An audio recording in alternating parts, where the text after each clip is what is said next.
we are going to change the plan slightly. We will not have a break at 10:15. We will go directly to the session 1 of today's plan, where we have in session 1 4 speakers. We have Mr. Dave Chamo from Chamo Investment and Trade and Consultant Limited. We have Georgina Agavan. We have also Mr. Papya, who is still stuck in traffic. And we have Lata Amdani and Meghna Sami from the role of women networking in business. Before we go to the session 1, I would like to say a few things about business and entrepreneurship. Some people feel it's the same thing, some people do feel it's different. I do have my opinions. I do feel there is a slight, there is a very small, thin line that divides business and entrepreneurship. When we talk about business, we talk about a ruthless businessman who is bothered about his profit and loss. When we talk about entrepreneurship, we talk about someone who has got a love for a specific field, someone who is willing to bring something positive. Yes, at some point he's going to also look at his P&L records.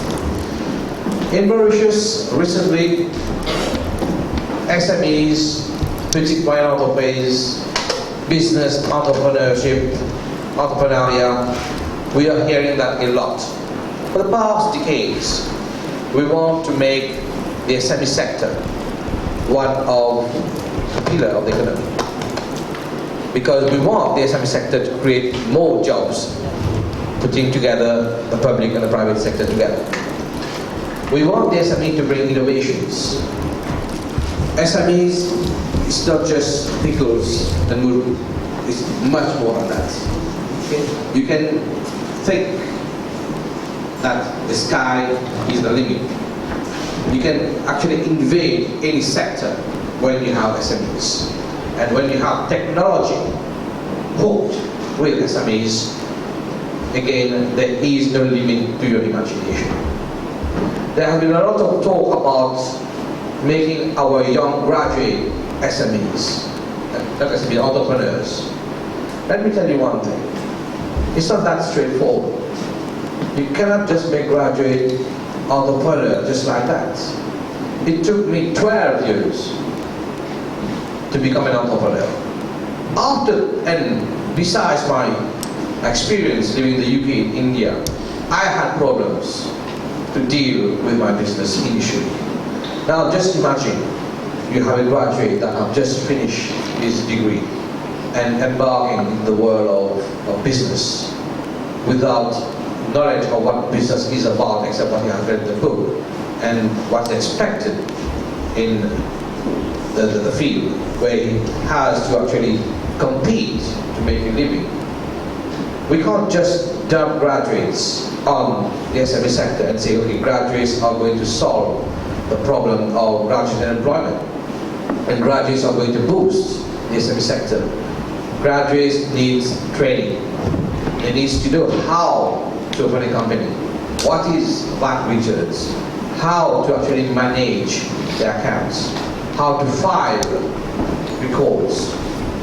They need to know the legal aspects of that is involved with the sectors, the SME, local and abroad.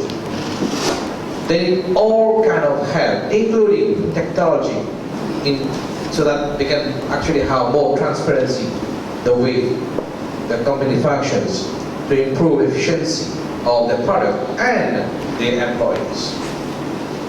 So, to actually say that our graduates will help us, I do not agree with that. Although, we shouldn't be too negative. We should try to help them. And I believe, unfortunately, Mr. Siamatsi is not here, but I think SMEDA is putting in place a plan that can be incorporated into syllabuses at university level, as well as MEDA, working with different private training institutions to actually increase awareness of how to run a business. There's also talks about having a mentor for each graduate who wants to be in business. And I feel that's a good thing, because when you have a mentor, especially when a loan has been given to a company, a mentor actually trying to track benchmarks with the loan given will help. Also, we have heard about the SME Bank, the one-stop shop at Sikkim Tower, Mo Bank. Unfortunately, we don't have much more information at present time, because obviously our chief guest couldn't make it. But I'm hoping that the project of Mo Bank will start very soon, because you can be a business, you can be an entrepreneur, very clever entrepreneur. You will need some kind of financial support to at least start trying. Without that, it becomes difficult. You might start a business, that's not a problem. How to grow your business can become very, very difficult, especially if you have to compete on the local market and if you want to go international.